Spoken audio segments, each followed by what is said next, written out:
Now, normally I don't talk about YouTube drama. I'm not the gossip girl anymore. I try to stay away from the controversy, be a good lad. But every now and then there's an event so big that everyone talks about it to the point where you feel left out if you don't have something to say. So I'm pretty sure most of you know H3H3, and recently he got into the spotlight for saying that he had a couple of videos with Jordan Peterson which he removed because he doesn't want people to fall into the alt-right. So 2016 called, and they want their talking points back. First of all, what alt-right? Like, what are you talking about? What is that movement? Can you point out to it? Because from what I know, it has been purged from every single corner of the internet. And it's even like a cringe thing to call yourself alt-right. Like, it's cringe at this point. But secondly,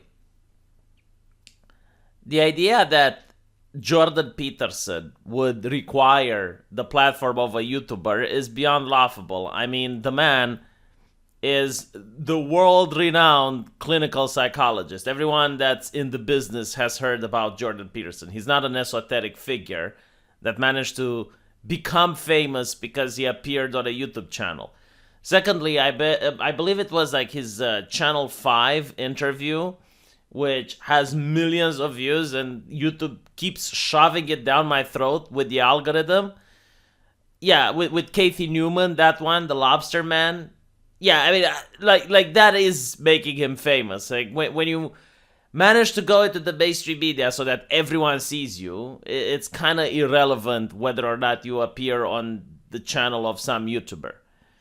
So clearly this is not in order to protect children from the evil ideology of Jordan Peterson, which is peer-reviewed and is in many publications. And not only that, but like the idea of an alt-right implies collectivism. Right? It implies identity politics. While Jordan Peterson is the exact opposite of identity politics, which is why the alt-right hate him. Because he's more focused on the individual. Like, you need to grow yourself as a person. Don't think about changing society or other grand concepts if you can't even clean your room. Like, start with the basics. Get your life in order. And then maybe think about other concepts, which is what Jordan Peterson is teaching. So, it is ridiculous, is what it is. And the idea that he's spreading misinformation, from what I know, YouTube removes video for misinformation. I haven't seen a single video of Jordan Peterson removed. So the only explanation that I have, this is my opinion of what's going on. This is something that worries me as well. I gotta be honest. Like, when you're an entertainer on YouTube, the more time you spend on the platform, the more you're going to get burned out. And by burned out, I mean most people aren't going to follow you because people want something new, they want something fresh. It's kind of difficult to appeal to the younger generation, especially when you play by the terms of service. You're not allowed to be edgy, you're not allowed to make jokes, you're not allowed to be funny, because everything is probably a potential violation. And I'm pretty sure Ethan Klein knows this. He probably looks at his subscribers, he notices he's not getting as much as he used to, so he's thinking about the future. And one of the ways you can grow is if you appeal to a specific crowd, which I guess is the woke crowd. But the problem with appealing to this crowd is, number one, just because you're virtue signaling like a boss, doesn't really mean you're going to get people to follow you.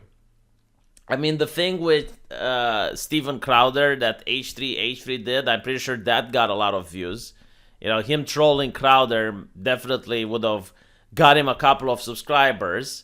And he's thinking, all right, well, if I keep playing to this crowd, I'm going to get more subscribers.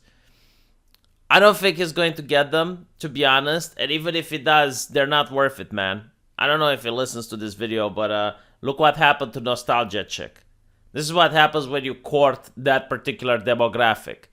If you court the people who are cheering because you remove some videos that probably no one watched today, I mean, they're going to look for an excuse. And a lot of people are pointing in this very tweet that you have some problematic videos from the past where you made age jokes and you said things that the woke crowd will not appreciate.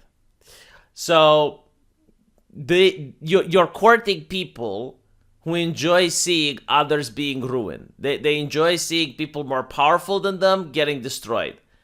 And this is what happened to Nostalgia Chick. Like they tore her down because they enjoy seeing someone more powerful than them, someone that's swimming in cash, because she's a New York Times writer. She's making a lot of money. She made a lot of money in Patreon. Those people are going to view that she has more money than them. She has more influence than them, and taking her down for them is cathartic. And these are the people you're courting, and they're going to turn on you. The moment they're getting bored with you, and that moment will come very fast, because I've seen this happen again and again to various other YouTubers. They're going to turn on you, and you're not going to like it. It's really not a demographic you want to cater to. It's really not the people you want on your side, because they're not on your side. And by the way, like, these people don't even get offended. Like, it's just something that they enjoy doing. They enjoy tearing down anyone that they view to be richer than they are. And, like H3, like, literally said he got together with Hassan Piker, and I believe they spent $3 million on a set. I mean, that's money that, for a lot of people, makes you look obscenely wealthy. So, like, do what you want. But if you're going to court the communists who are with the mentality, eat the rich, well, rich is something relative. And you may not consider yourself rich, but I'm telling you, all these people on the Twitter, they definitely think that you're not just rich, you're obscenely wealthy. So they're not going to view you as an ally. They're not going to view you as a friend. Like, honestly, this is also kind of try hard. I don't know how many of these people are going to join you because you deleted some videos with Jordan Peterson. Now, again, the thing with Crowder, the trolling, that's different, because you literally trolled him. Like, you presented yourself as an asset. You embarrassed a right-winger. But what you're doing here is not embarrassing Jordan Peterson. I mean, again, he doesn't care. And it's ridiculous. It's absolutely ridiculous. Because if these videos were done yesterday and you deleted them, maybe it would have had an impact. But these are videos that have been done, from what I understand, years ago. Like, okay. And the idea that you didn't know about Jordan Peterson's views, you didn't know about the transphobia, I mean, that's literally what made him famous. That's really why people started hearing about him. And at the time you didn't know? Come on. Now, what I think is going to happen is that even the people who like this move and people who are going to support you on this, they're going to ask you to remove more videos. In fact, if I scroll down in this very tweet, I already see people asking you to remove videos. And you're not going to be able to remove them all, because they're just going to keep watching. They're just going to keep picking up videos. And the YouTube algorithm relies on you having positive viewership. When you delete videos, it gives you minus views. It actually hurts the algorithm. Well, whatever. I mean, it's just my thoughts on it. Again, no one cares about him deleting videos. It's just, I don't think this is going to go well for him. Courting the progressive crowd who are happy with censorship and they like tearing people down.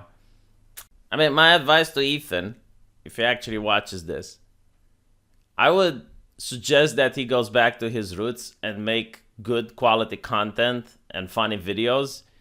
I mean, the name is H3 Productions, right? Like, make people laugh. Honestly, like, making people laugh is going to get people to return to your channel. You're going to get a lot of more subscribers. It's the very reason why people started watching you in the first place. But I guess it's very difficult now with the YouTube TOS, because a lot of jokes that people could have made in 2016 are now violations of the TOS. A lot of stuff that you could have said in the past that was legitimately funny is now a violation of the TOS. There's no way you can upload the South Park episode now from season 1 or 2. I mean, well, you can if you're Comedy Central and the TOS doesn't apply to you.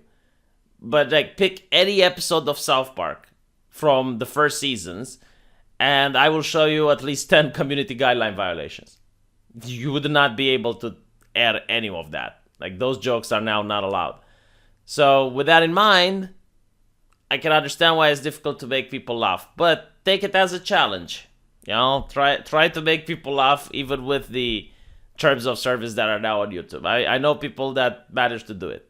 The VTuber girls, for example, they manage to get people to laugh even without making edgy jokes. So anyway, that's my opinion. Let me know what you guys think, and I'll see you in the comment section. Take care.